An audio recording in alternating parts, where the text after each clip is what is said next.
My mom is very supportive about a lot of things that I do. And it's funny because I'll post like all of these cute pictures, these cute selfies on Instagram. Yeah. My mom screenshots them and saves them. Oh, that's really cute. And like they had the National Daughters Day on Facebook or whatever. My mom would put a picture that she had screenshot from my story on my Instagram and appreciated me. And I was like, dude, I didn't even send that to you. Like, how did you get that picture? That's rad. So my mom is very supportive. The best way that I like being turned, one of my biggest turns on is kissing. And if the kissing is good, this is going to be good. Yes. And so that for me is like a good indicator. But like if there's a good vibe and a good connection, a good makeout session will get me super wet. This one's actually pretty interesting. What's something you've done that your mom would consider disowning you for? Ooh. But a boob reading. A boob reading. The funny thing is I've seen this on a lot of like videos, like that kinks are hereditary. Oh, so like the kink that your parent has is the kink that you most likely have. So my dad has a boob fetish. Are your mom's huge? No, not really. I think mine would probably be going down on a woman. Your mom went down on a woman? I have. She probably would disown me if she did that. But I think you were saying that your kinks are hereditary. I'm like, oh shit, your mom's done that too? No. Introducing the Topless Talk podcast, where we're diving deep into the world of sex and relationships. Join us as we explore the good, the bad, and the ugly, leaving no topic off limits. With your host, Ryan Nickel, we're on a mission to change 1 million lives through 1,000 episodes. In a world where vulnerability is power, we're not just talking about taking off layers, we're peeling back the layers of real experiences. Our guests, women who've walked through the fire, are bearing it all. Their struggles, triumphs, and everything in between. It's more than just stories. It's a roadmap for those who felt alone in their journeys. By sharing their transformation from the horrific to the heroic, these women become beacons of hope for others. Because in every tale of survival lies the potential for someone else's revival. So tune in, listen closely, and remember, Topless Talk isn't just about shedding inhibitions. It's about finding connection in the rawness of human connection. Because when we share, we heal, we empower, and we transform. Welcome to a podcast where every story is a step towards 1 million changed lives.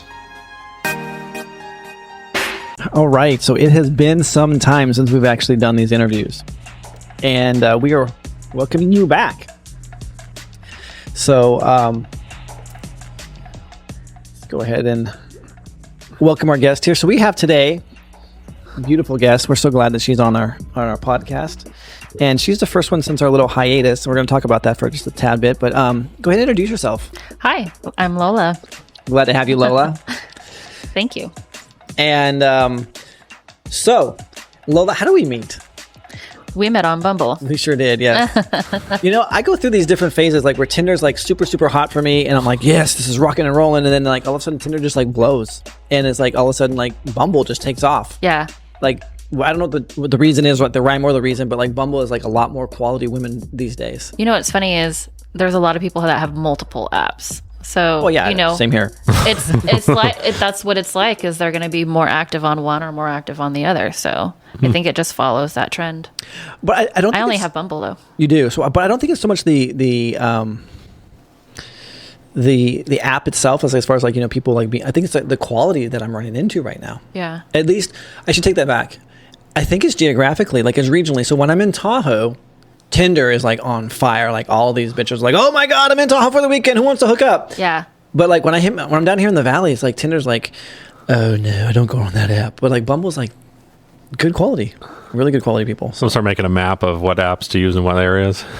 Yeah, I just use both. Yeah, as I travel. exactly. There's a Bumble friendly zone. I travel too, so usually I get, depending on where I'm at, I get a lot of matches. Gotcha. Yeah, it's always too because like this is new. And so people are like, oh my God, this guy's new, and so I get like all left on white. And plus my profile recently has been updated. It says E&M for ethically non-monogamous. For those that don't know, it's open relationship. So it starts off, it says E&M sex healer. And I was like, oh, can I do a session, please? I need a session. I need some I'm like, sure, let's get this set up. Let's do this. Well, I did see that part of the profile. I did swipe, whatever way is the right way, but He saw you. He saw you. Or you saw him. Who reached out? So on Bumble, if you match, the woman has to reach out first before you can't communicate until the woman says something. Yeah. So I mean, he obviously swiped on me before I. Oh, obviously. Obviously, else I mean, it wouldn't have been a match. That's true. Yeah. So, but specifically for me, if I see the E&M or if I see, open relationship or whatever, it automatically makes me curious. Like, okay, let's have a conversation. What are your rules for your relationship? Because every open relationship has a different set of rules of what is allowed and what is not allowed. Why is that curious for you? Because I'm not really set on one way of living. So, being open-minded to different ways of living and different ways of doing things, I think is best way to move forward. So if mine didn't say E&M or open or anything like that, you'd be like, eh. No, I probably still would have swiped. Oh, okay. Yeah, I don't just swipe on the E&Ms. For me, There's not a ton of them, actually. They're not. No, but when I see them, I always swipe right. Even if they're not the most attractive, just because I know it's a for sure play date. Yeah. You just this person's down to fuck. Yeah. For the most part. Right. But I mean, if they're really, really I'm like, you know what? And I've had this conversation. I'm like, us E&M people need to just stick together. We're just hang out, have fun, just go to drinks, whatever. But start click. Probably won't do anything together with you. I'm just telling you right now, But for the most part, you just know that they're cool ass people. Yeah. That's awesome. Yeah. Curiosity is something maybe you want to do in the future. Have a relationship established like that, or you just like to see how everyone has their things. No, I haven't been open to. I haven't had much experience in being in a relationship that is open. It's actually been quite a while since I've been in a relationship. So I mean, you're quite open right now. You have a bunch of different partners and stuff like that, right? I do. Yeah. Yeah. So basically, I mean, you're not paired to any one particular one, but you do have some very close friends that you just hook up with, I guess. Yeah. Yes.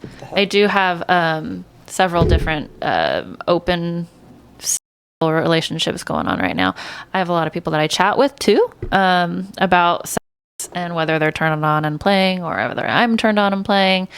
But it's really, for me, I think it's a positive thing for somebody to be open to all that. That's cool. Yeah. Definitely, yeah. I mean, but when we spoke the other night, you're like the, what'd you call me? Unicorn? Yeah. In some situations. Yeah, so she's the unicorn. She's the third that the partner is looking for, and she comes and she plays. That's fun. Yeah. When was the last time you were a unicorn? Not since my 20s. Oh, since my early 20s. It's been what, a couple of years? Yeah. Oh yeah. 2, 3. Good pickup line. Yeah, it's been a while, but that's something you want to get back to. You enjoyed it? I've been to a resort. I've experienced a lot of different things in my life, and we haven't gone skinny dipping on the river yet. No, we haven't. I've been skinny dipping. I've been to a new resort, but the friends that I have aren't that same way. So it almost feels like I have to live this way secretly, if that makes sense. Do each of your partners that you play with, do they know about the other, that they're not exclusive with you? Like you Yeah. Yeah. Mm-hmm.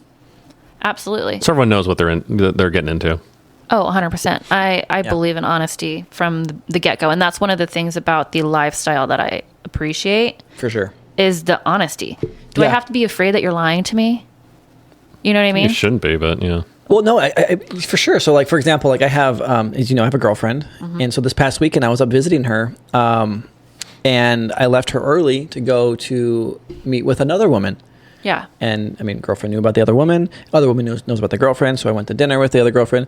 Girlfriend at the time was like, can you just cancel dinner? You can still go see her afterwards. But she's like, I haven't seen you all weekend because I was at an ayahuasca retreat. Right. And so she's like, hey, can you just maybe just stay for dinner with me and then go meet this girl and her and then come back, kind of thing. And then I'm like, no, I really don't want to. I really want to go have dinner with her. And she was pissed, that I was going to leave her early to go have dinner with somebody else. Yeah. So she decided to get her, exact her pound of flesh. And so I have this nice little, I don't know if I still have it on. You can see it or not. Do you see a little cut right here? I don't know if you can see it. No, I can't see it. Right there? Oh, yeah, I can. Okay, I see it. He misbehaved. So she's like, okay, well, if we're going to do this, you need to lay on your face down, and I'm going to get a razor, and I'm going to cut you. And I'm like, what the fuck? She's like, no, yes, if you're gonna leave early, then I want her, as she's caressing your body, I want you to remember that you left me early and you're gonna feel it. Yeah. And I'm like, okay. So sure enough, she cuts me with this razor. Yeah. And then I go to dinner. Hopefully not rusty. No, it was new. She pulled out the package. And so I go to dinner, and this lady's, I'm having, we're having conversations over drinks and shit like that. And so I'm like, yeah, and I show her the cut. She's like, oh, cool. Reaches across the table, picks the scab, so it starts bleeding. I'm like, mother. She's like, I don't want you to forget your girlfriend. Yeah. And I'm like, oh my God. So, but She started a new trend now. I don't know about that. The thing is that there was open communication across the line, and then I go back to my girlfriend then later on that, like early morning, like probably 3 a.m. and stuff like that. But anyway, yeah, like there was no hiding, and I love it. I love that there's no shame, there's no guilt. Yeah. About it. I mean, there was a little bit because I left her a little bit early. Right. But as far as like, I'm not going home to be like, I'm gonna go home and be with my kids. It's like, I'm gonna go get another chick. Yeah. And she was cool with it. So. Right. The women that become psychotic is because they know that there's a lie, and it's just like, why do you feel like you have to lie to me? Right. I'm much happier when I know the truth, and I can make my decision based on that. Well, she's gonna cut me. I definitely don't want to lie to her. I don't want like a Lorraine Bobbitt situation. Yeah, that's a good idea. Cut could end up somewhere else. Yeah. In the middle of the night when I'm sleeping. Yeah. Like if you lie, it's down there. That's right. So. If you're truthful, it's up there. Well, honestly, like, I cried a little bit when she did it, and I mean, just full transparency. She's like, did it hurt? I'm like, no, it didn't hurt physically, but it hurt emotionally. I'm like, why would you want to cut someone that you love? Like, why would you want to like produce this kind of pain? Right. And she's like, the thought brought me pleasure, but actually seeing you like in pain, like the moment I did it, I realized that it wasn't something I enjoyed doing. Right. So, but yeah, it was weird, and emotionally it did hurt me because I was like, fuck. In my mind, when you love someone, you don't actually just like want to cause some physical pain. I mean, unless they like the pain. Should we get her a taser for the future? You should, yeah. No, she has one actually. No, I mean, I get the whole like bond submission, like the whole like the sadomasochism part of it. Like I love that. Like she likes to whip me, and I laugh sometimes. So I'm like, harder, baby, come on, really make it sting. Yeah. Like that's playful and like that's fun and stuff like that. This was, I don't know, it wasn't playful at all. But I mean, maybe that's just me. But I also like my body too. I don't want to get too mutilated. Too mutilated. So there's a level. Yes. He's like, I'm a cutter of underneath my arm. But you like pain though. I mean, you have some lamps that are like pretty amazing. I actually have bruises right now. Oh, do you? Oh. On your nipple? No, not on my nipple, but on my breast. Yeah. Yeah. Oh, yeah, you do. Very nice. How did you get those? My friend that came over a couple days ago. Yeah. So, and then I also have some on my ass as well. So my hips. On your hips. So it's from just squeezing too hard. Yeah. On the hips is from Spain. I think he just likes this one specific spot, yeah. And he kept in the same spot. And finally, I was like, oh, okay, that's starting to hurt. Yeah. What type instrument? His hand. Actually, it was proper hand. Yeah. A proper. It was proper because like it really gave me a mark. But I mean, I like it. Well done.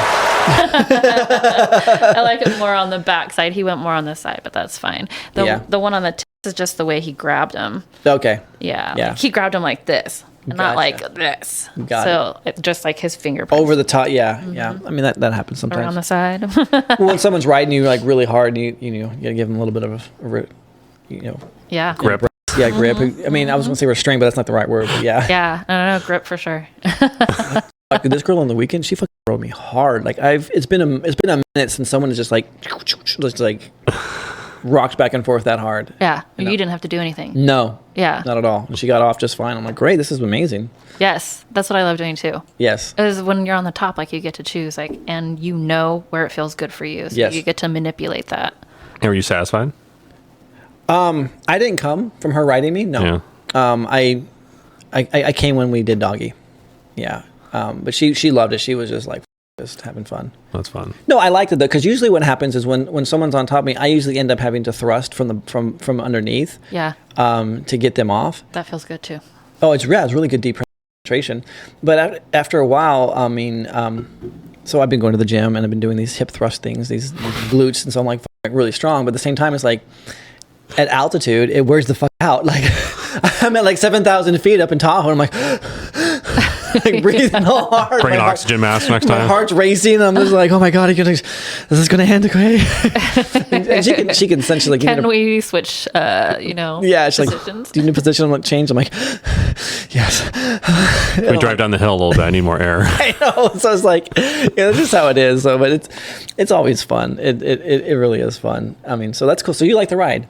I do. All right. I like all positions. As long as it feels good, I don't care. Bend me in a pretzel, just as long as you're fucking me good and it feels good, I'm going to stay in that position as long as I can. Gotcha. Rough, fast, hard, sexual, just All of it. All of the above. Yes.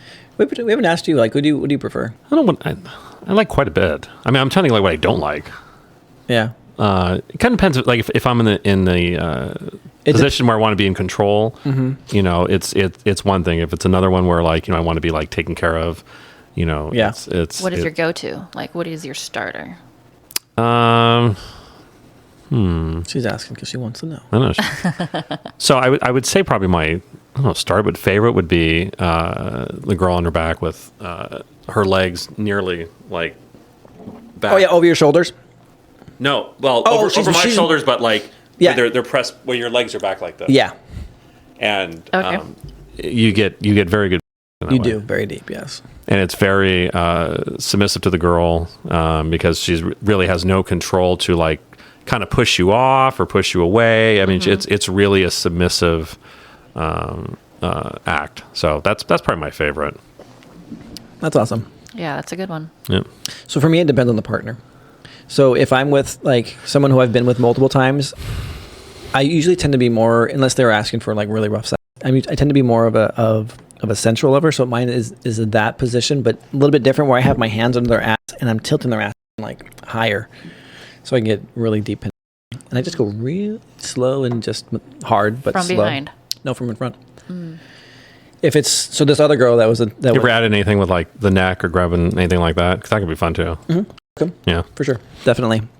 So I'll push down on my palm on their chest, right in between the breasts, and then as they're getting ready to, I can tell that they're getting ready to climax. I'll reach up and I'll choke them.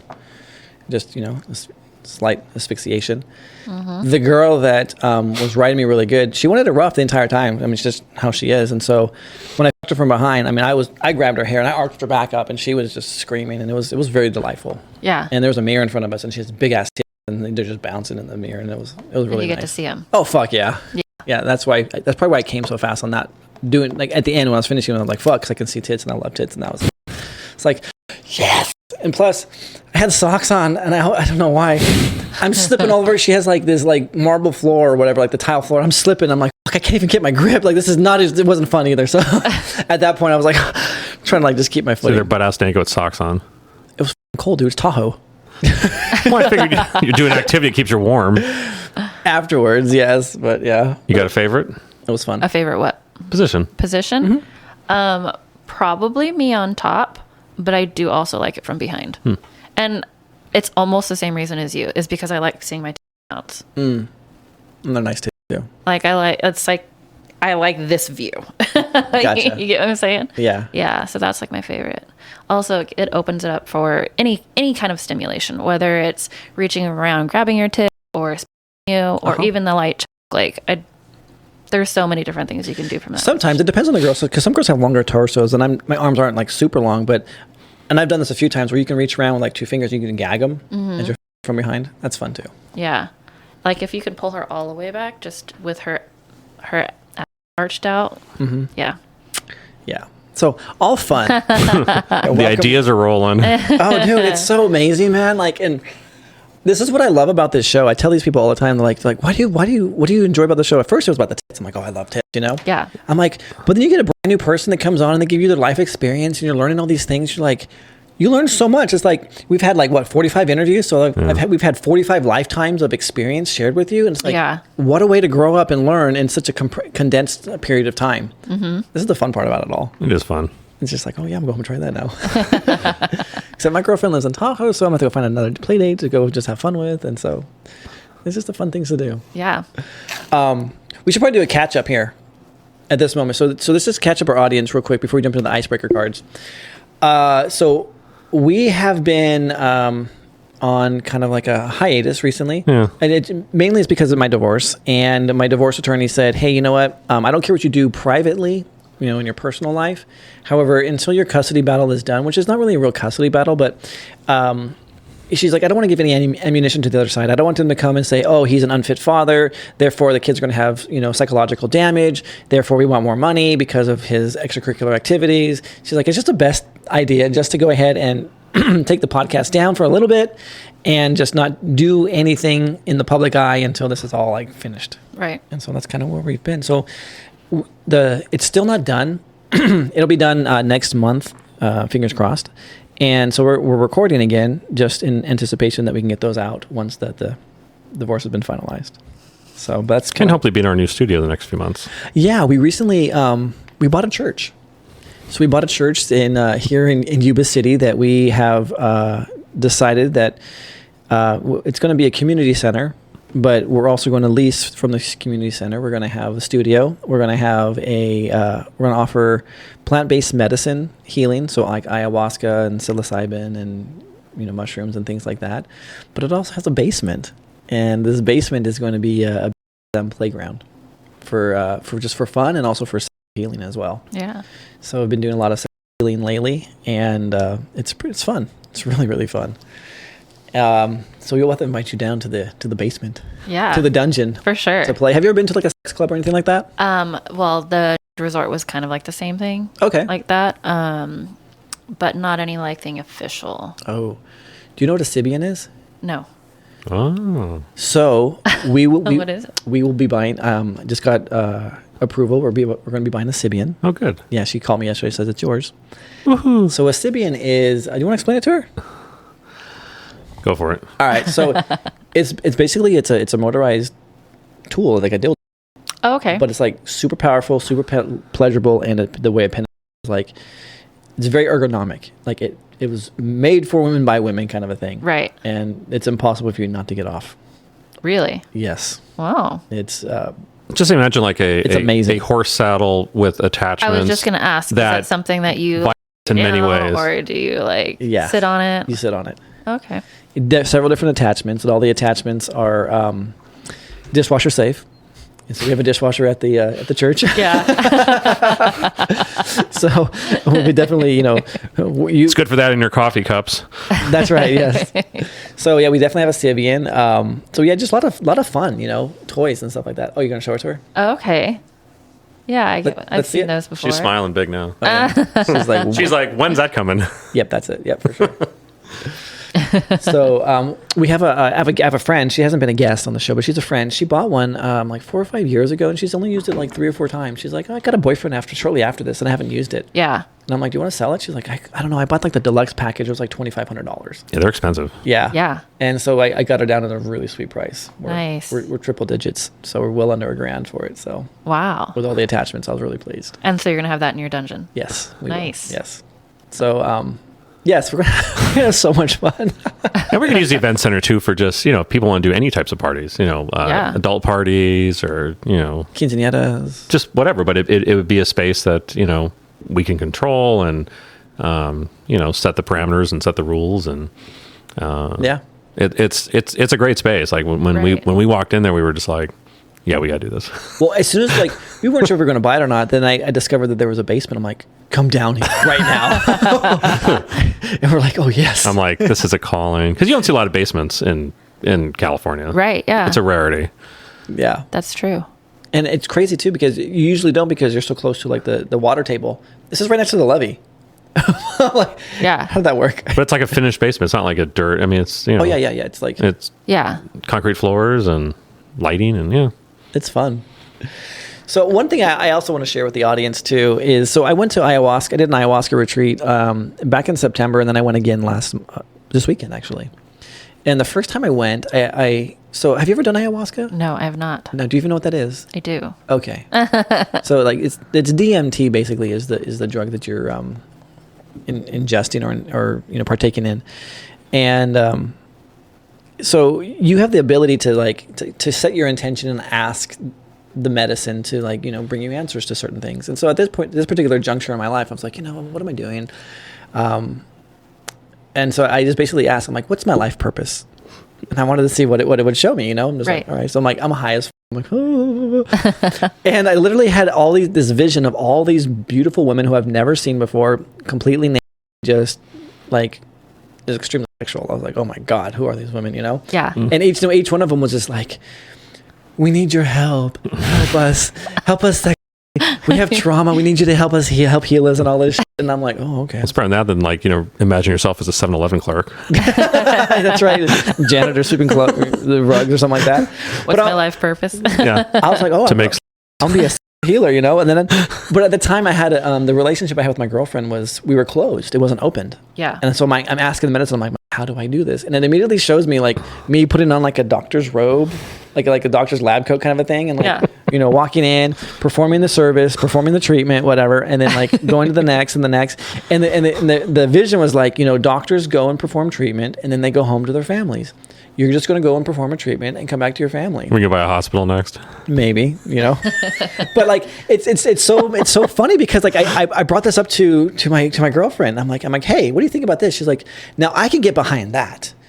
She's like, I just can't get behind you just going to random people's houses and fucking them and then coming back and calling it healing. She's like, if you had like a designated place and it looked a lot more like, legitimate. She's like, I'm okay with this. Like a hotel. Not even a hotel. Like I'm like, fine, we're doing this. We're doing the basement for healing. I'm doing it, and I actually enrolled in a therapy coaching class. Wow. And it's very hands-on. The way that they do it is it's hands-on coaching. So basically, like if someone comes in like, oh, I'm having a hard time expressing myself, you get with the person, you're fully clothed, and then you slowly undress together, and like you can like crawl around like animals and like pretend like you're these kittens or whatever, and you just eventually get to a point where you're like doing either tantric exercises or just animals. Right. And I'm like, holy shit, I'm gonna get a certificate for this. So where do you even find something like that? So it's called Somatica, and it's in San Francisco. Okay. The Somatica Institute. And so I was like, it was like $15,000. I'm like, take my money. Here you go. I'll do this. So I'm working on this certificate right now. We got the church coming up, and ayahuasca was like kind of what led me that direction. I was like, here you go. This is the direction you need to go. Here you go. Yeah. So I mean, so you guys are going to offer that. I definitely am going to offer that. Yes. Yeah. Are you interested? We'll see. Remember I asked you, I was like, what is it like? And you said you were like throwing up, and I was like, I don't know if I like that feeling. Why don't you ask him how it was? Yeah. What was it like for you? It, going into it, you were told that like you're going to purge, and I was just like, so let me get this straight. Cause he invited me to go. He's like, yeah, come check this out. And I was like, we're going to do what? We're going to do all this medicine and then yak. I'm like, I get to stay home and do that a lot cheaper. And it kind of like with me doing it, you were like able to block other things out of your head and start thinking about things. And like with me, I just started to remember like all like these kind of like innocent, happy times in my life, like growing up. Like you had prom or your first date, or you went to Magic Mountain or stuff like that. And I found myself like randomly just like laughing. Like I'd have like these little giddy laughs. And then it was addictive because then you hear like other people laughing. Right. I purged on the second night. And it felt a relief like afterwards. It didn't. I guess I didn't know what to expect. It was like nothing I never heard of, never experienced. So I was kind of going into it like, all right, what am I getting myself into? But I enjoyed it. I've had a lot of drama and stress in my life lately, and it was just a nice way to like detach and just kind of remember like why life exists and why you do fun things, and sometimes you worry too much about the wrong things. Yes, that's true. The things you can't control. Focus on things you can control. And, keep positive people around you, and people that want to be a-holes, tell them to go fuck off. But it was, you found yourself, there was a lot of music that was played, and a lot of the music was with instruments you normally don't hear. So they had like a gong and a didgeridoo. And you think, you're thinking of a gong, and someone's going like dong, and it wasn't. It was this guy really had a talent of using this thing that would make the sound feel like it was going around the room, And the best way to describe it, when you went to the movie theater when you were younger, they would have like, the Dolby, the audience is listening, and you'd hear the speakers like go around you. Yeah. He was doing this with the musical instruments. And so you really got into it, and it really captured your attention.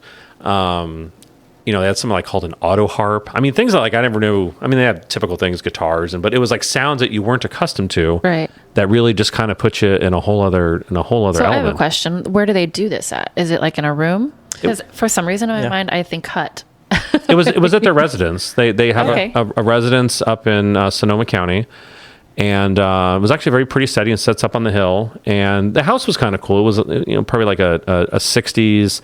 It was architectural, had like a flat roof, and had like a interesting shapes and curves. So it really kind of fit the environment. Yeah. And there was I think 7 or 8 of us. The first night I think there was like 8, and the second night was 9. Yeah. And then you have 2 people that are the practitioners that are leading it. And they're not doing it. They are. On a micro level. Gotcha. Yep. Okay. Because there's a lot of... I would assume this is something you would want to take in a group, not alone. Yeah, I would say. Yeah, I mean... Because even like with shrooms, I've been told you want to like have a buddy. Like to ground you. Yeah. Yeah. Yeah, I mean, I went with my girlfriend, and I think it was a lot more preferable to go that way because you can kind of keep an eye on each other. Although they were telling you a lot, like, they were trying to like separate you when you come in. And there was another couple that was there too. And they were like, they want you to have like your own experience. But at the same time, I was like, I really didn't quite agree with that because no one's going to know you better than the person that you're with. Not, two complete strangers relatively. But, because when they're doing this, they're keeping an eye on you. They're, they kind of give you certain guidance like before you show up as far as like, food intake and what to eat, what not to eat, foods to stay away from. Wow. Yeah, I fucked that up the first night. Purging. Well, yeah. Well, not only that. So the first night, the very first time I went, and any medications that you're on, any psychiatric medications, because I guess some people can have a really, really adverse effect to it. So, right.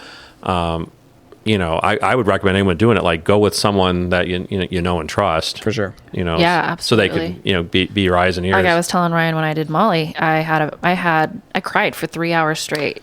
Yeah. Nonstop. Couldn't. Which is so bizarre but we talked about this. Yes. And you brought up a very good point that it's usually like you reflect the people that you're with when you're on like certain drugs like that. And because I remember when I did Molly, we were at a switch party and I was like, fuck, it was the most amazing time I ever had. I was touching everybody. I'm like, I love you all. Y'all love me. Here's my body. Let me touch your body too, Yeah. But I think a lot of it is is what you're actually digesting. I mean, just because someone tells you it is what it is, right. Who knows what's mixed with it? Who knows? Absolutely. So a lot of times maybe what you were given and told was Molly could have been Molly and whatever. So that's true. Fentanyl. Absolutely. Yeah. It's like having people that you're getting it from that you obviously know and trust. And it's not like, hey, I bought this from the guy in the corner. Don't do that. Yeah. No, but I was But surrounded. you can have a totally different experience. So you could do it again. Surrounded by people that I didn't know. Number one, and the one person that I did know, I did not feel like he even cared about anything that had happened to me, and the way he treated me was very toxic. So when I was high, I was amplified it. Yeah. Oh yeah. It just made it 10 times worse. And you had no security blanket. No. Like I was someone like, to keep an eye on you. Let me just take me back to my stuff. Yeah. Like I don't want to ruin anybody's night. Like let's just take me back there, and they wouldn't. Yeah, that's the thing. Yeah. So for me, like Molly was just amazing because I was with cool people and I was in an environment where I was just like loving on everybody and just it just magnified that. And you were open and it was fun. Yes. He was a blast. I had my ass whipped. I was whipping other people. I was kissing everyone's tail. It was amazing. Now, question. Yeah. With this parties, because like the one experience that I did have, and I think I told you about this, is it the consent asked for in the beginning? Or is it just kind of something that you guys talk about as you go? Like, are you okay with this? Are you okay with this? I'll give you my experience. So my experience was if they're there with, so if the girl I want to play with is there with a date, I ask the date. And then the date says, well, they'll either say yes, and then it's okay. Or they're like, well, you need to ask the person. Right. And that's typically how it went. It was like, ask the person. So I asked the person. And this is the same person. I saw her later on that evening, and we hooked up in the hallway, and I saw her again in another room, and we hooked up again in the room. And then I saw her again a third time, but in front of her husband. She goes, whoa, whoa, whoa, you need to ask him again. Just that one time wasn't. And I was like, wait, there wasn't one time here. Yeah, So right. There was, this is the fourth This is the separate. fourth. Yeah, exactly. But because it was in front of him again the second time, in her eyes, it was the second time in front of Yes. him, I had to ask him again. He was drinking. He was like, yeah, I don't care, man. Go ahead, man. Yeah. But it was interesting because when she was private, there was no question, no needed for consent. Right. But when I was back again in their presence, I had to ask for consent again. Yeah. So I think every couple has their own rules, Absolutely. and that's just my own personal experience. And I'm not sure. Yeah, I would say every couple has their rules, because it can also get complicated too or added to it. So, you often see a lot of the same people in the same circles. So, once you may have consent given at a prior party that, the consent's lasting.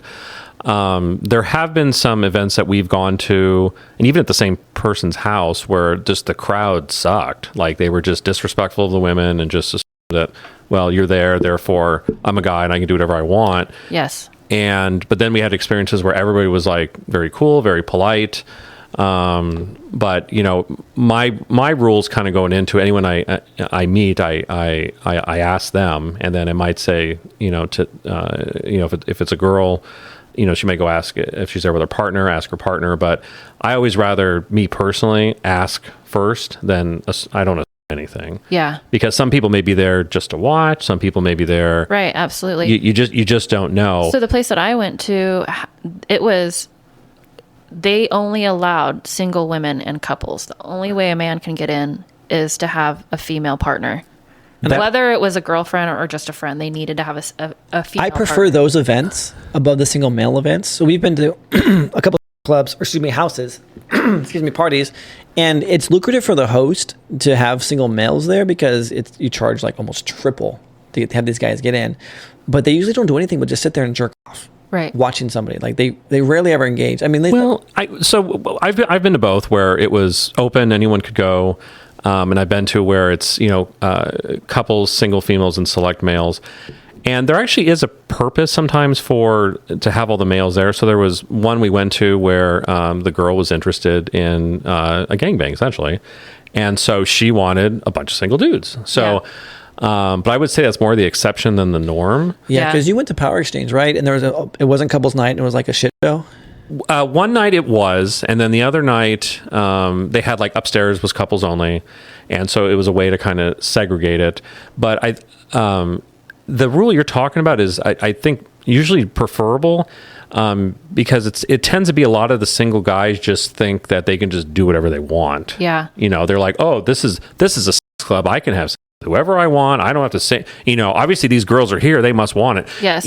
Or they might not be as knowledgeable about the lifestyle Right, as they should be entering into that type of circumstance. They just assume. And also it's the quality of people you're with. So if you're at a ghetto place, then you're probably going to be around ghetto people. Yeah. So. And now, a word from our sponsors. Hello, my name is Alice Lamana, and I was given an amazing food reading from Ryan last week, and it was the most amazing thing I've actually ever experienced. I have to be honest, I thought at first it was just kind of this scam that was unique that this guy was running to be able to just see lots of boobs on the internet. But it turned out to be actually pretty intuitive and accurate. He was able to pick up on things that I've known about myself, but that I haven't voiced out loud to anybody. He explained things that I didn't share with him, and the connections make sense to me. It helped me learn a little bit more about how my body stores energy that I'm experiencing. I was shocked. Couldn't believe some of the things that he had said. I would highly recommend Ryan. Oh my gosh, I highly recommend it. Try it. See what happens. See what you find out about yourself. I just had a boob reading with Ryan, and I want to highly recommend that you do also. Now, back to our Topless Talk interview with Ryan Nickel. To me, I'd rather, I've been with, both at private parties and at more public events. And it just depends on like the crowd you're with, the friends you're with, because you may go as a group of your friends. Yeah. And you're like your own group going.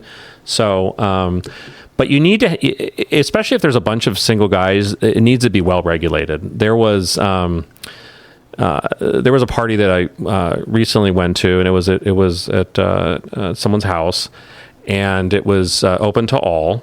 And there was this gentleman there that decided that he was going to get into it with this girl, and started, telling her to go F off, and just being like a real ass.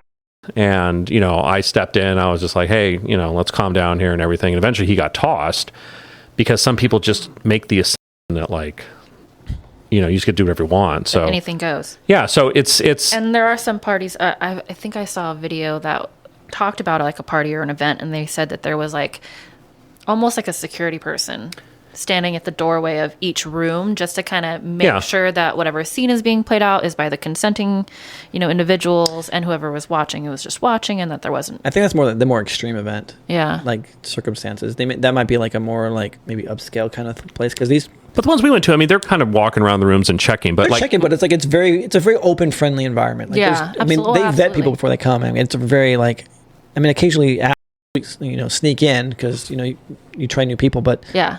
Like the you one can't avoid them all. that he's talking about, like it's a house we go to quite regularly. It's very comfortable, very friendly environment. That's good. Yeah. But I would say, like, if it's something that you're interested in, go with someone or go with a couple that just so you have kind of someone to bounce ideas and your thoughts and ask questions off to. I would strongly not advise you or any single woman just to like show up, unless God no.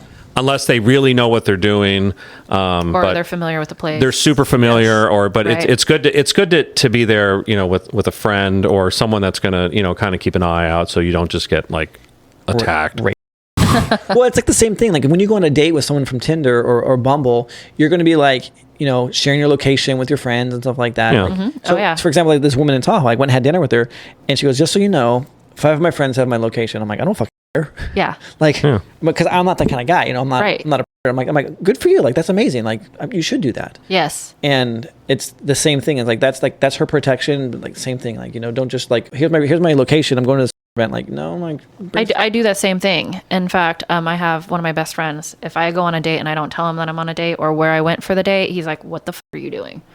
He's just like, "You got to tell me." Watch your drink. I mean, just common things you would do even if you were just going on a date. Right. You don't want anyone slipping anything. The run-of-the-mill rules that every female has to follow, unfortunately. Pretty much, yeah. Because that's just the world we live in. I just think they're amplified at events like this. They are. I mean, yeah. we're going to there's an event this weekend. I told you about it. It's the Halloween party. It's couples only or females, and females can only go with a vetted couple. You just can't show up as a female. You have to be paired to a couple. Yeah. But even then, it's like 800 people. Yeah, are going to be there. So like even then, you still, just because like it's like it's a vetted event, you definitely want to watch yourself, because like there's a bar, there's drinks and all this. Like just be careful, Yeah, absolutely, especially when there's alcohol. Yeah. Yeah. Well, they have a playroom, so it's going to be fun. Good. They have a lot of fun stuff going on there. You're excited. Definitely. I can tell. It's gonna be really fun. All right, so I have some cards I want to give out. Okay. These are fun cards. She has amazing, by the way. Like, so I've gone over twice or 3 times. Twice. So I've gone over in the middle of the night just to take a look, and because they're really, really amazing and fun. And that actually you're the first I've ever had. Yeah. Oh. And I came twice on both of them because we've talked about this before. Like blowjobs. Like even the girl over this weekend, she's like, "Fuck, you're a hard blow," and I'm like, "Oh, sorry, no big deal. We're having fun anyway." She's like, "Yeah, it's all good." But I even tried to her, and I'm like, it's not working. Really? Yeah, and hers are they're triple D. Okay. Beautiful tip too. But yours was just like super easy, just like whoop. Yeah. Yeah. I one other woman, and that was in her SUV. It was all steamy and like 7:00, and this family's walking by, and she like, "Mommy, what's going on in that car?" I don't know. Keep walking. But yeah, no, like she has amazing tits. Very, very nice, very soft, very fun to play with. Yeah. So I mean, I enjoy playing with it myself. Oh, there's her own testimonial. That's right. There yes. you go. So, but it's interesting. But you did not read my book. I did not. You can let him read your boobs. Sure. I can if you want me to. So anyway, this I don't know. Is he going to tell me anything I don't know? I don't know. I don't know. Well, when we find out. I know, yeah. So something I can do if you want. I can do it on the air, or I can do it off the air. However you want to do it. We can do that right now. We do the cards. Boob reading sounds a lot better than cards. All right. Let me ask you my opinion. You're looking at me asking. Yeah, I'm down. All right. Read away. Read away. So how does this work? Yeah. I gotta see him. I've never witnessed this Do I need actually to pull him happen. out? I need to see him. Yep. Should I stand up? Yeah, the stand up. Yes. So I need to see him standing, and I need to see him without. You can't hold him. They just have to like hang. Standing. Standing. Stand. No touching. Nope. No touching.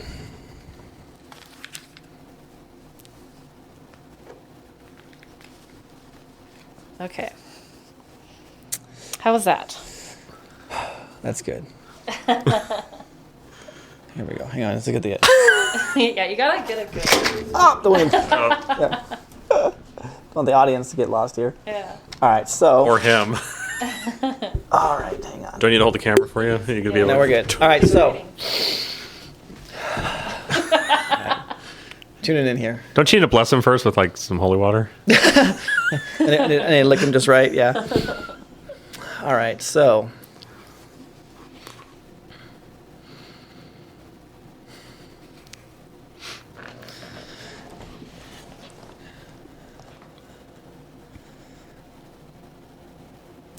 Usually takes about like. All right, so 20 minutes.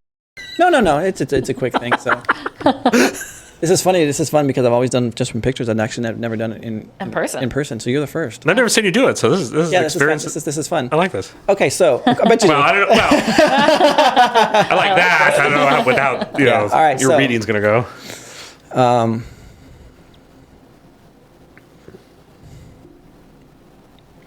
right, so I get the feeling, the sense that you're looking for a deep connection, some companionship. I get the feeling also that there's a lot of loneliness and that you really do enjoy connecting with people, and you're looking for that person, that connection right now, and you just haven't found it yet. That's true. I get also that a lot of times people don't understand you, that you have yet to find someone that truly just gets you, like you just click. That you have friends and the friendships are good and comfortable, but you just haven't found that person that just knows you inside and out. And because of that, you're keeping some people at bay. You're just kind of not taking the next step with them because you feel like they don't fully understand you. It's true. I'm getting also that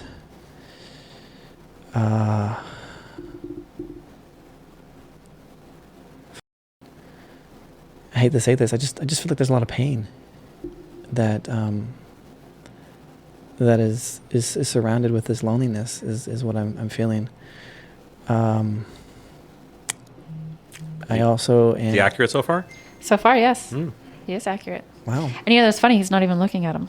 No, I'm not. So it's funny. So in my mind, I'm like, I see him. Yes. I don't want to be distracted because you're beautiful, and I don't want to be distracted from the beauty of it. So yes, I'm like, sensing. I'm feeling him is what I'm doing. Is I'm feeling it, and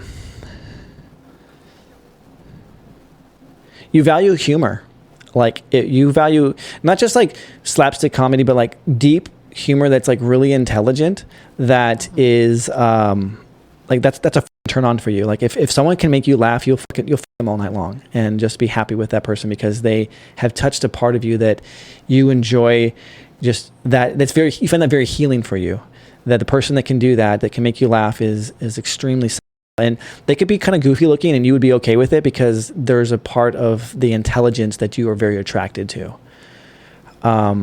Yes, that is also true. You might be onto something. First of all, that was just an excuse for him to, to see tits. To see tits. Yeah, like I could read. So I'm like, oh, me too. He said I should be a boob doctor for Halloween, like to have like a lab coat and be like the reader. I sense your back sometimes hurts. Yes. Let me see if I'm getting anything else real quick.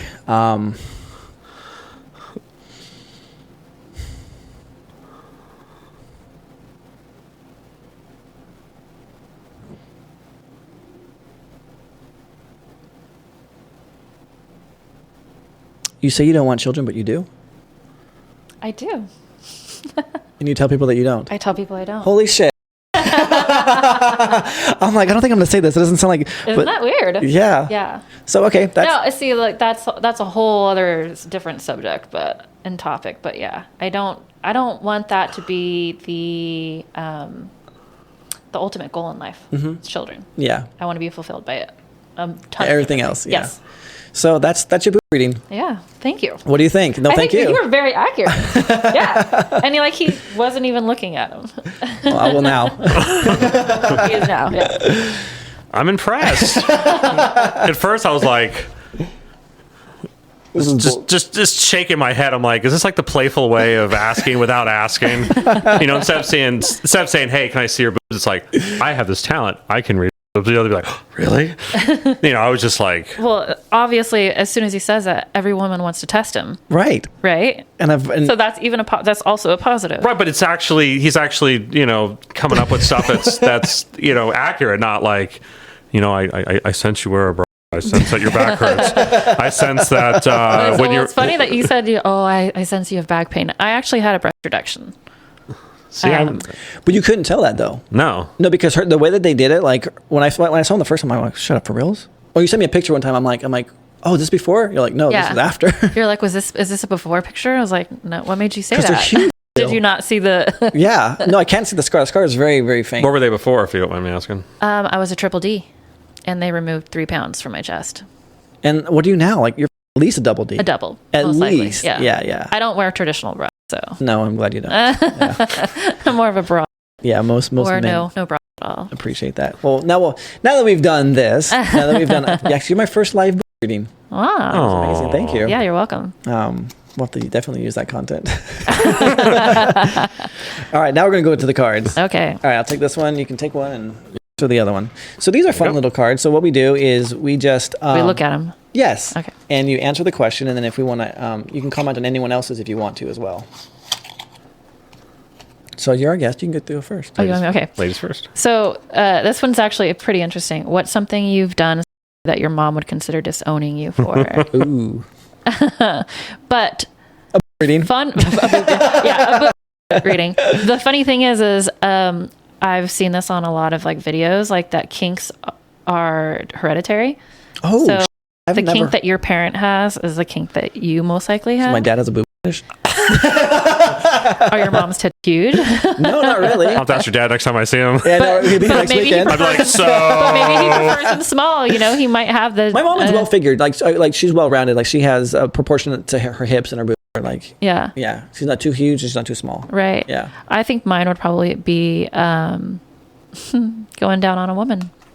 Your mom went down on a woman? I have. She probably would disown me if she knew that. Oh, but I thought you were saying that your kinks are hereditary. I'm like, oh, yeah. On the two? No. Is that because it's but I honestly on the same sex, or what would make that act? So? I think it would shock her. I think it would shock her more than anything. My mom is completely like, you need to accept anybody for who they are. Love is love. Yeah, She's all about gay and pride and all that. Like, until it's her daughter. She would totally like be supportive. But I think it would shock her. Oh, wow. Yeah. Is your mom pretty knowledgeable about your lifestyle? No.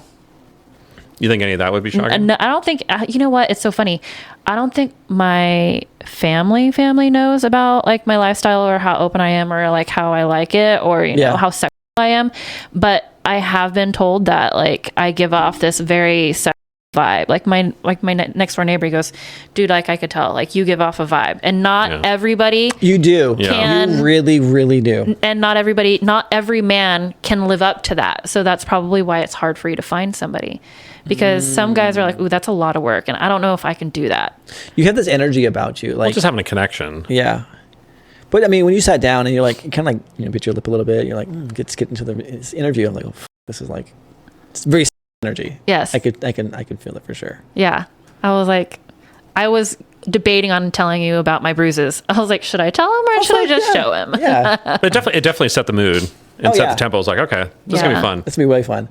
So it's really funny about that lifestyle, like disowning. Like, someone asked me if my mom knew about my lifestyle, Yeah. She totally does. I tell her about everything. In fact, so the girl I went to go see in Tahoe, she was a redhead. So my mom and dad, they called me and I was driving. She's like, where are you going? I'm like, I'm going to go see this girl. My mom goes, oh, the redhead. Yes. And it's just like... You would think for redheads now? This one, because she has huge kids. I don't care if she's red or head or not. But yeah, I mean, yeah, I do. You know, I like it's kind of fun when the carpet matches the curtains. You know. but here's the thing. Like I just wanted to piggyback on like with moms and stuff like that. The floor is linoleum and smooth. It was actually. My mom called me the other morning. She's like, "Hey, I heard a song and I was thinking about you." And I was like, really? What song? She's like, it's by Heart. I'm like, do you guys know the band Heart? It's like a 70s rocker band, a bunch of girls. I'm like, oh yeah, cool. What song, Mom? She's like, Magic Man. I'm like, really? She's like, yeah. It's this girl trying to tell her mom about this guy that she met. She's like, try to understand. Try to understand. Try to understand. He's a magic man who has magic hands. And that's what she was laughing. She's like, Ryan, when I heard the part magic hands, I just thought of you and your healing conquest. That's so funny. I'm like, I love you, Mom. We should add that as a soundbite to the board. We should, yes. When someone says something, be like, and that little song will play in the background. I will do it. My mom is very supportive about a lot of things that I do, and it's funny because I'll post like all of these cute pictures, these cute selfies on Instagram. Yeah. My mom screenshots them and saves them. Oh, that's really cute. And like they had the National Daughters Day on Facebook or whatever. My mom had put a picture that she had screenshot from my story on my Instagram and appreciated me, and I was like, dude, I didn't even send that to you. Like, how did you get that picture? That's rad. So my mom is very supportive. That's cool. So I'm pretty sure I could tell her, I mean, even about this, I'm sure you could be okay with it. Yeah. That's awesome. That's really fun. Yeah. I was finding the song to play, and people could it's towards the end of the song. I listened to the whole thing. It's towards the very, very end. It's like a 5-minute song. Yeah, it's a When Joe Sellers won. Well, Joe, yeah. So all right, you want to do yours or want me to go mine? I'll do mine. All right. I was just curious because I was just like, in case people don't remember the 70s. You have to bust a nut to save your life. Would it take penetration or your hand to make it happen? Is all the above an option? Or I mean, I can get off in all three ways. So, that'd really be a challenge for me. I don't know. Which way is the fastest? Probably either. Okay. I would be murdered if it was oral. Oh yeah, you're like Mr. 45 minutes. Like it doesn't even happen. Like people just give up. No. It would have to be penetration, and it would have to be the first time. Poor guy. Maybe people aren't doing it right to you. It totally is technique. I totally agree with that. Yeah, because there was one that she just fuck. It went so fast. She'd be like, "Can we record this so I can share this?" I was supposed to have her come back over to my house and visit me, but she's in Ireland. She's like, when I get back from Ireland, I'd love to play with you again because she wants a nipple orgasm. And I'm like, yeah, sure, get back over here. Yeah, those are fun. Yeah, she's in Ireland right now, but definitely, like for me, it would be it has to be penetration, and then it had to be the first time. I can't be like after already like fucking someone 2 or 3 times because then I'm murdered again. How about you, Lola? For me, and to come. Well, it's different for me because. Well, you can do your stuff like that. Most women can. Yeah. Well, yeah. You don't have penetration or oral or use your hands? I'm thinking, I'm thinking his hands. Well, I'm saying like you're not going to apply to girl or guy. Sure, I cut you off with my hands. Yeah. Yeah. Uh-huh. Yes. I mean, I like being finger fucked as well as being fucked. So, I mean, I'm down for almost everything. Yeah. Yeah. That's beautiful. But I feel like even like a good orgasm for me, I have to like know the person well enough that I can just like really truly be like have a good one. Oh, mine wasn't good. No, yours was good. It was like it was superficial. But it was probably like a C+. It was not like it was passing. It wasn't amazing. I know. I know. It was passing for sure. Yeah. I'm not going to pretend that was an amazing one. But like it's funny because like I have the conversation with like men pretty often, and because they think every girl can squirt. I'm like, okay, yeah, I've had the feeling that I could have possibly maybe 2 times for sure, possibly 3 times in my life. Yes, exactly. That's the reason why. Yeah. You should stay away from me then. You like doing that? Yeah. Yeah. Why wouldn't I? Right? It's an amazing orgasm. It's fun to do. I hear it's the holy grail for men because not every man like experiences it. So it's like the holy grail. And it's fun when you get girls are like, yeah, you can do it. I'll be like, all right, we'll see. Yeah. Yeah, you got that confidence. Oh yeah. Yeah. Once you do it, you know how to do it. Yeah. Yeah. And it's one of our guests was that way. Yeah, she was. And I wasn't there, but I heard the story. Go ahead and tell it. You were there for it. Yeah, I better have been there for it. So she was like, I've never had a guy make me squirt. And I was like, really? And she's a little bit older than me, so I was just like, I would, and she's very attractive, so I would think, sometime in her life she would have had that opportunity. And I was able to, be able to read her and feel her, and made her squirt. And she was just like, "Whoa, that's the first time it's ever happened." I was like, "Really?" And it was, it felt like a pretty good pat on the back, because for someone especially that's a little bit older than you, that you were able to do that for something that no one has done up until recently. So it's kind of those things that like a lot of guys talk about, or they're like, "Oh yeah, I'm the best at sex, or I'm the best at this, or I'm the best at that." But it was actually being able to like do it and have someone actually tell you that, not just think it yourself, like, "Oh, I was amazing." Actually hearing, them having a positive experience and enjoying it. So yeah, that's a part of the big dick energy right there. Exactly. Yeah. You have the confidence, but you can back it up as well. Yeah. It's not. Yeah. 100%. Yeah. And that's probably the best feeling is having that confidence without being cocky. Not like I can do it to any woman. That makes you sound cocky, but like, hey, I feel like I'm good at this. Chances are, I'm gonna help you out here. Yeah. Yeah. First time I ever helped my girlfriend squirt, it was like we had to put like three towels down. Yeah. It's a lot of moisture. I literally had someone end up with a puddle. They were standing up. Yeah. And it was in the kitchen, and it was like literally a puddle. Yeah. And I was just like, I was very proud. Job well done. Yes. Yeah. And she was just like, "Oh my God." She had to have been down for the count. Oh yeah. She then was, you had to do the cleaning. She was just exhausted, but it was she enjoyed it. But it's a complete. So you used it for, correct? No, I've actually kept it from, because when you're a female, it feels like you got to piss. Yeah, you are. It comes from the same place. And so like that in and of itself, you're just like, but if I'm scared, I don't want to like. But the girls that have experienced that, they describe it as like an orgasm plus. Yeah, it's the for most, sure. It's but the most when pleasurable. when you think, "Oh my God, am I about to piss on this dude?"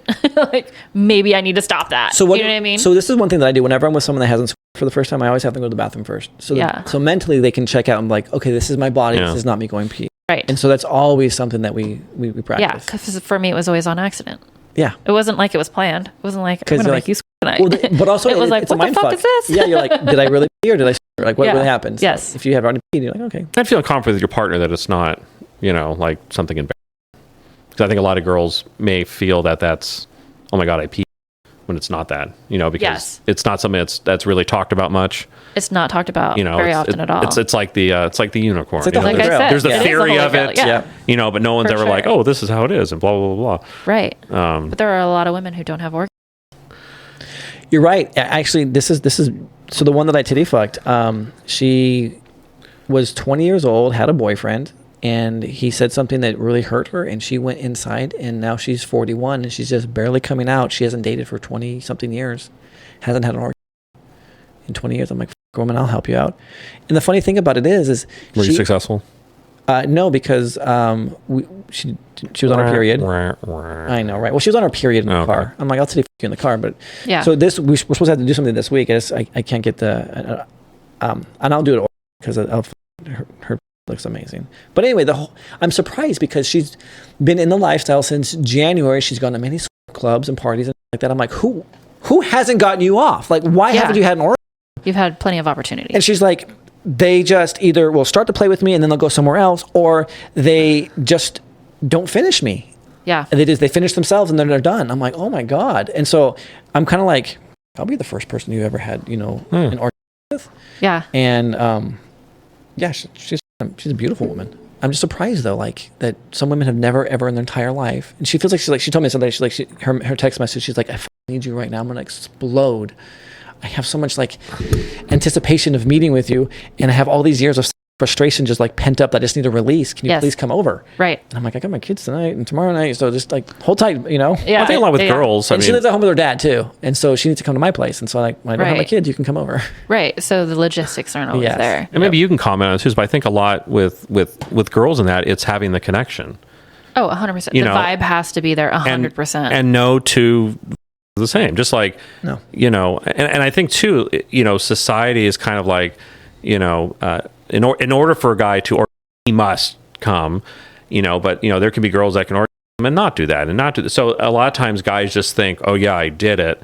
And maybe the girl's like tired of waiting or like sensing this isn't going anywhere. It's funny. I've seen like a TikTok, I think it was, and she was interviewing men, and she was just like, "When is sex over for you?" And he's like, "When I come." And she's like, "Did she come?"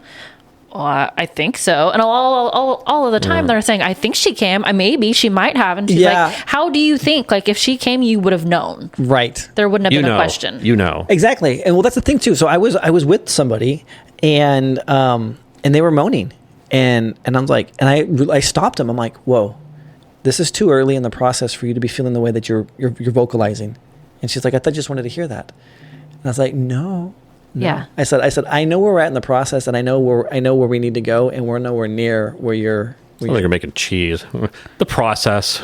Well, no, because we're starting the process. Where there are some like physical cues that the woman gets. Cutting up the ingredients. I mean, right before she comes, her hips relax, and she completely just relax, and then it just explodes. Like you know this, but you can feel like there's these convulsions that happen prior to that they can't control, and so like you know where you're at in the process. Yes. And if you like you said you read this other woman, like you were reading her body well, like when you read her body well, like you know exactly what still needs to happen in order to get them to that place. Mm-hmm. And especially like for you, like if you're trying to make a girl squirt, you know what is going to be step 1, step 2, step 3. Yeah, and in the process. Yeah, it's also very reciprocal because you know, no, but putting a woman in that spot and having her feel that way, she wants to reciprocate. Yes, because it's just like it's not just all about you as a guy. It's about both parties like having a grand old time. Yeah. Well, for me, that's one of the things that I like about the lifestyle. Is like I'm not engaging in something with somebody that they don't want to engage in as well, right. And I'm gonna want them to make me come before I can make them come. Well, talk to us about this. I feel like there's more chance of orgasm in a lifestyle with a man who knows what he's doing. Oh yes, but you just recently you shared with me on one of our messages back and forth. You went out on a date, and how many times did you come? Yeah, so my guy from El Dorado, I went to him once. The Dirty Talker? The Dirty Talker, yes, that's right. The name for him. I have a nickname for my men. He has a nickname for all his too. Yeah. That's how we refer to him exactly. As. That's what we talked about when we also talked about that as well. But, I went to his place. What's my nickname? That's right. Yeah, because that's what you did both times. But the Dirty Talker... You're my IG girl. I'm your IG girl? Yeah, you're the only girl I have on IG that we message and share back and forth. Yeah, because we tried texting, and because I don't have an iPhone, it just... For whatever reason, it was like... maybe our locations. Well, I don't want to lose it. I felt like we had a good vibe going on, and my phone was literally taking like 30 seconds to download each of her texts. Yeah. And I'm like... He was probably doing this while he was downloading. He's like, hold on, wait, it's still downloading. Give me a second. Just where I live, Androids don't go well, but over Wi-Fi, the iPhones do, because I can do Wi-Fi this. And I'm Where were you? In the middle of nowhere? No, I was at my house. Yeah. You have good reception at your house. Because it's on Wi-Fi. Oh. But anyway, I was like, I'm gonna lose the vibe here. Like she's because we fucked that night, or we had to that night. Yeah. And I'm like, that was the first time that we talked. And earlier on in the day, we matched on Bumble. And what was the first thing I asked you? It was like my opening question. I don't even remember. You don't remember? No. My first question to him was, if you had a fantasy of like a waiting room, yes, and this waiting room was full of just people that you would like love to fuck, or just like something that would make you happy, what would this waiting room be full of? Would it be all women? Would it be all big tits? Would it be all the same eye color? I could have answered that for him. Well, no, same ethnicity. Probably know what you think. Same hair color. Like, what would your waiting room look like? Do you remember what I told you? You said it would be so many different ethnicities. Like, it would be everything in the world because I want to experience everything. Yeah. I would have guessed a room of boobs. A big, right? Yeah. No, it wasn't. Not necessarily big. Not just that, but just like he said, all body types, different ethnicities. Well, that would have been my guess. No, because I was thinking, tan, not tan. Yeah, Asian, Latin. I wanted it all. Yeah. I wanted it all. And because my fantasy, I was like, I want it all. Yeah. That's right. You did ask me that. Yes. That's a great question. Yeah. So Renee, go into tell us about Dirty Talker. Dirty Talker. So I went to his house the first time. I was on my period, so we couldn't fuck, like, in general. So we ended up going into the shower and fucking in the shower. That was a whole experience. But then the second time that I went to his house, you know, I was on top and I came like 4 times. And then he finally came. And then it was like, okay, like we took a little break, watched a movie, and then we went at it again. And the second time he was on top and I came like twice, and then he came. But I still wanted more. I still wanted to. You were being satisfied. And so then I was like, hey, like, I really like getting fingered too. And he just was not like, he was like, not going to happen, man. I was like, fuck. Yeah, I was like, what? Why not? You're like, you have hands, you know. Unfortunately, we were at his house, so I couldn't like pull out one of my toys or anything like that. So it was just kind of, even though I came 6 times, it wasn't like, I still could have come. So next time you're going to show up with your suitcase of toys. Just in case. My suitcase. Well, she had messaged me. She's like, and I'm like, was that meant for me? You're like, I don't know. I'm going to drive an hour to fuck someone if it's worth it. And I'm like, what? I said, not me driving an hour away just to get Yeah, that's what it was. Yeah. And I was like, I sent that to my friend too. And I was like, was it worth it? You're like, fuck yeah, it was. Yeah, it was worth it. I don't know if it'll happen again, but yeah, it was worth it. You wouldn't go back to him, or he wouldn't call you back, you think? Honestly, I probably wouldn't drive to him again. Oh. Because this is... Wait, we're talking I've about only... You got off 6 times with the fuck. Yeah. He lives in El Dorado Hills. He lives in El Dorado Hills. And this is the second time I've driven to him. Your vicinity is... She's here in town. That's not that far away. It was like about an hour away. A little longer than that. So an hour's not worth 6? He can drive to me also. Oh. Like, Oh, yeah. Right? He won't? No. But if you... Wait, times. hold on. Both times he did not drive to me. I drove to him. He won't? I'm not saying that he won't. He just didn't. So you're not that good then? Oh. I mean, like them fighting words. Oh. I know, look at that face. I mean, but like that's really the question you have to ask. Maybe the you don't fucker. know that face. I know. I've never seen that face. I've never offended someone before in my life. Dare you? But I'm like that's like the question I'm having. I'm like, you obviously went twice because it was really satisfying. I'm like, well, like why wouldn't he come? Was it not good for him? Oh no, I think it was really good for him. I mean, like I said, he's very vocal. So it's funny because it was just like I was telling Ryan, I'm like, I'm not really a very good dirty talker. Like I get 2 in my mind, and then I think like, wow, I sound really, really just awkward. And so then I laugh at myself. Give me your big cock, daddy. Give it to me like, now. I can't say it. I can't do it in the right tone. I can't do it in the. I just don't vibe. But Daddy, I want to be your cum slut. Yeah, exactly. So he was the talker, and I mean, it was hot. It was. So what are some things he said to you that turned you on? Some of the he actually. This is one thing that I realized after getting with him is he called me. He kept saying I was pretty. Oh, that pretty smile. Ooh, put those pretty lips around my. You know that kind of thing. And he just smile for me. You know, and he just. You like the flattery. Yeah. Most people absolutely do. Like and then the good girl is always good. So it's just I can't tell you how many women love being called a good girl. Yeah. Yeah. It's like yes. I prefer the praise from the other one, from being degraded. I don't want to be degraded. No. Praise me, sure. Please. Yeah. For sure. Well, I had one woman tell but me, like some girls like some women and some men like they do. I mean, that's to each their own. That's the whole. You know, it takes all kinds to make a world go round. You know. Yes. How far would you drive for? I'd drive the Tahoe, dude. Would you go farther? Well, she's your girlfriend. I mean, that's not like Yes. you drove somewhere for a hookup. I wouldn't drive straight through the night though. But there's a chick down in Bakersfield. Like you're already in Tahoe, so you're Yeah. Well, yeah, I'm like, well, I went to my girlfriend. Like, well, I mean, I'm driving down to my parents' house, and so whenever I'm down, and they live in Visalia, and so it's like a 4-hour drive. But whenever I'm down there, I'm always like trying to find out like who's in the radius that's available, so I can create relationships for the next time. So there's this one. She's down in Bakersfield, so it's about an hour and a half drive from my folks' house. So if I were to go like in the same day, I would go visit her first and then come to my folks. So I would probably drive, 5.5 hours. Yeah. She's 21. She has G's. Yeah, she has G's. I'd flick the shit out of that. Yeah. And then go visit my parents. So yeah, I would drive. But it would be far. something planned. It would definitely. It would be spontaneous. Yeah. It'd be like, knock, knock, what are you doing? Like I've driven 2 hours. I've driven to San Francisco. The longest. Was it worth it? Halfway. It was worth it halfway? It was halfway worth it. We didn't even fuck. So. See, the longest I've ever driven for like a spontaneous hookup, like someone I just met, it's always been around town.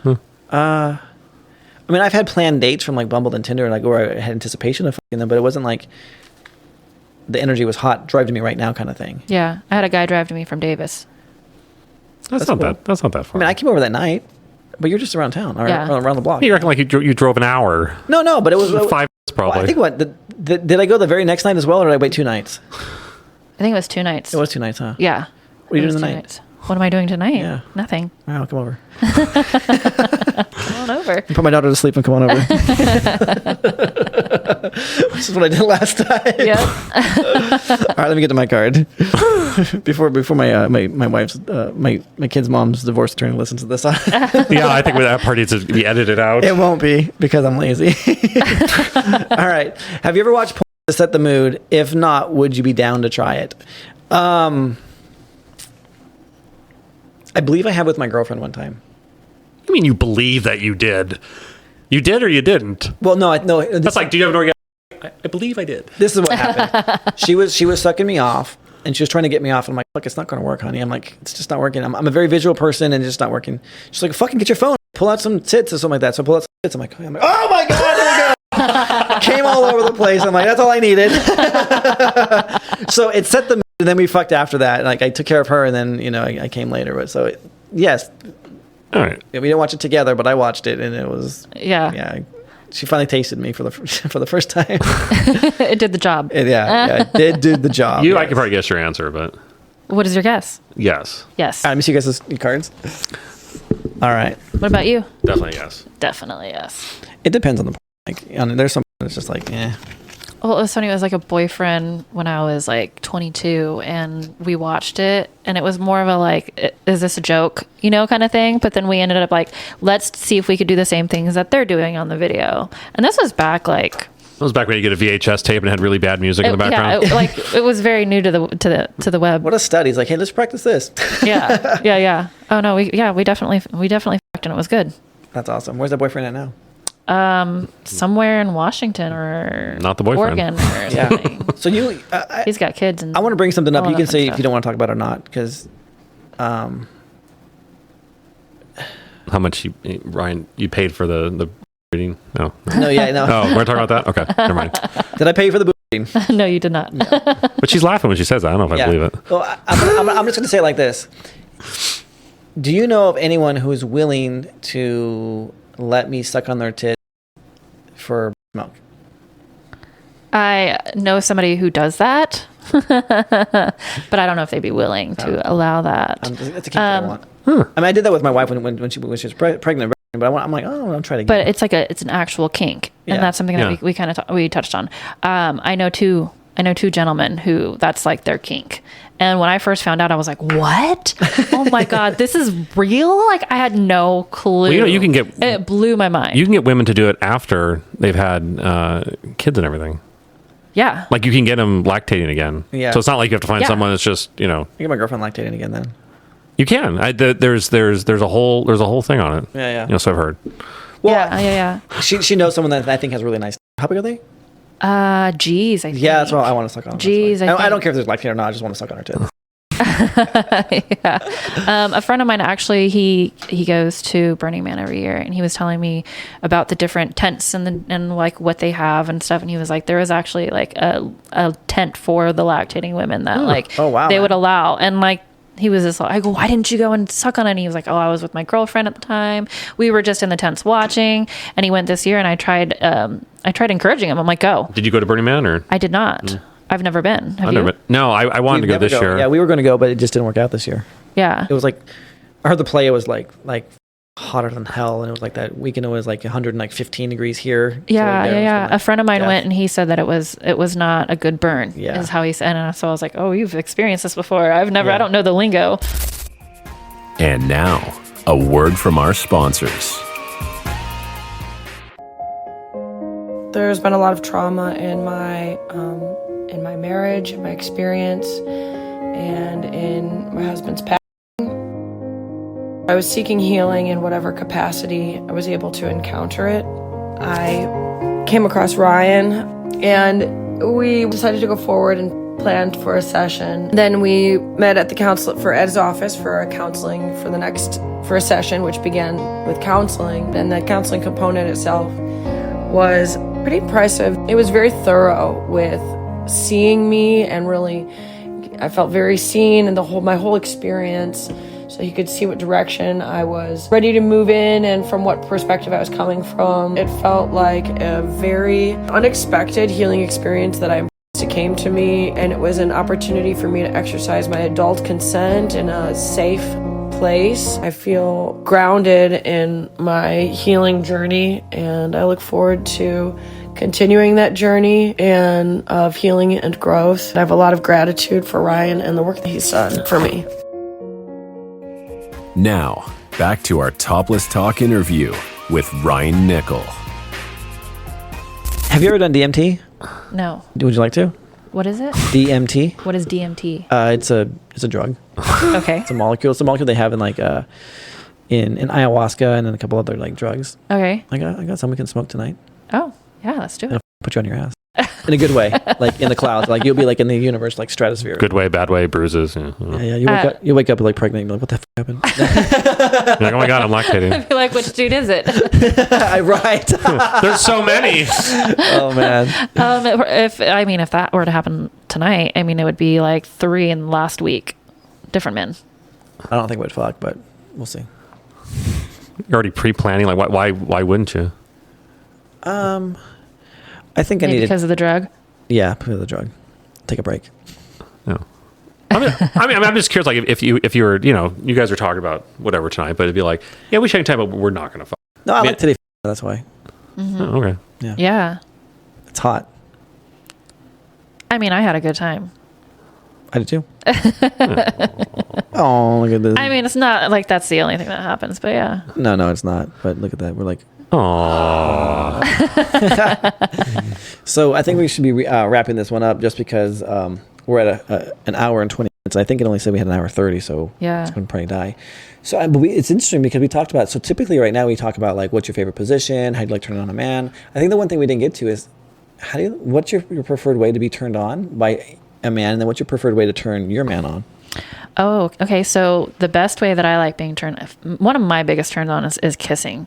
And if the kissing is good, this is going to be good. Yes. And so that for me is like a good indicator. But like if there's a good vibe and a good connection, a good makeout session will get me super wet. So that's a good one. Yeah. Also playing with my tit, like in any way or fashion. Oh, that's why we hit it off so well. Whether it's pull them out, in the car or wherever you're standing, it doesn't really matter. Yeah. For me, yeah. I'm not like. You ever drive topless? I drove home in this yesterday. That's not topless. No, that's not topless. No, this isn't topless, but I've driven home. I drove home in this. That's nice. That's not topless. I was at an interview. I was supposed to come here after my interview, so I wore this underneath what I wore to the interview. She came prepared. She's definitely committed. I haven't driven topless, but I have been on road trips where I will pull out and take a picture of it and send it to someone, whoever I'm talking to. Oh, that's fun. Yeah. Yeah. Damn. I've given roadhead. Yeah. That's fun. Did he come? Yes. Yes, he did. I was like, "Don't kill us, please! Don't kill us." I've had roadhead once. I never came though, but it was Yeah. It was hot. Strictly with guys, or have you played with girls? Any interest, or did not, or? Have I played with girls as well? Yes. I was in a relationship accidentally. That's right. Yeah. Accident. How do you accidentally get in a relationship? I told Ryan the story, and I don't know how much time we have, but if it dies, it dies. Yeah. So we'll have a second interview. God, in my early 20s, I was working, and this girl actually was working under me. She was younger than me and under me. She was bisexual, and she talked about it openly. Mm-hmm. But I didn't think anything of it because she always had a boyfriend or a husband, and I was just like the best friend. Like we hung out, we would go out and drink. We're in our early 20s. Talk about it, but not a connection. We're like free and open, and let's Is she still in town or is she gone? No, she's in Florida now. No. That's right. I asked you that question. Yeah, and so we would, whenever we got drunk, we would hook up. But it wouldn't just be the two of us hooking up. There would be multiple people, like whether it was an or three or whatever. It was just like everybody kind of joined. And it was always when we were drunk. And we went like a couple of years. And, when I saw her, we would kiss on the lips and say, "Hi, sweetheart." And that was it, But I always thought of her as a best friend because she was always trying to hook me up with her guy friends. Yeah. She always had a boyfriend or husband. And then years down the road, we're at the bar. And her husband's getting mad at me, and he's mad, and I don't know why he's mad at me. And I'm just like, what did I do? Why are you mad? And he goes, "You're the one who got away." And I'm like, wait, what? Ooh. He goes, "My wife talks about you. When she tells people about you, you're the one that got away." Oh, wow. And I'm the one she settled for. And I'm like, what the fuck? Right. Like, I had no clue. Like, for me, it was like fun fucking. Right. Like, we were young, we would drink, and whatever. And I turned and I looked at her, I was like, "Are you kidding me right now?" Like, I had no clue. And she's just like, "Brr." Like hit her face, didn't really like explain herself. So yeah, I was accidentally. Did you hook up that night or no? No, we did not. Ooh, and never again. And never again. Ooh, that's kind of sad. But I had a lot of time with her and she her has friends. Emotional damage now. Emotional damage. So yes, I've been with women, been with men. Pretty open.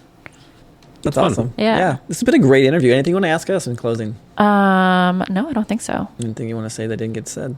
No. Wow, Lola. This is fantastic. There's always more to say though. There is. This has been really fun. Yeah, thank you for the opportunity to give you a live boob reading. Yeah. Something I've never done. It's always been on a video. So yeah, he's colored impressed. I've witnessed. I'm a witness. He's a believer. he's like holy shit. Well, anyway, this has been a blast. We're glad that you came. Thank you. Yes, thank you. Thanks for checking out this episode of Topless Talk.